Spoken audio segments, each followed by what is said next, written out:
তোমাকে আমি লিখতে বসাইছি, তুমি যে কান্না করতেছো, পড়ালেখা না করলে তোমার শ্বশুর বাড়ি ফাটাই দিব। যাবা? এখনই শ্বশুর বাড়ি ফাটাই দিতাম, বিয়ে দিয়ে দিব কিন্তু, এখনই দিয়ে দিতাম। শ্বশুর বাড়ি যাবা গা? হ্যাঁ, শ্বশুর বাড়ি যাই কি করবা? একলা বসে বসে থাকবা? বইগুলো এখানে রাখি যাবা? শ্বশুর বাড়ি গেলে তো কাজ করা লাগবে, পারবা? পারবা না? তাহলে তো ওরাও ওখান থেকে ওখানেও থাকতে দিবে না, তাহলে কি করবা?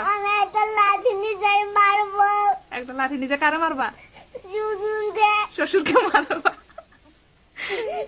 আচ্ছা, লাঠি নিয়ে যায় শ্বশুরকে মারা লাগবে না, তুমি এইখানেই থাকবা, কিন্তু তুমি পড়ালেখা করবা। হ্যাঁ, পড়ালেখা করবে না? করবে না? হ্যাঁ, শুধু রাগ দেখায় তো পড়ালেখা করবে না?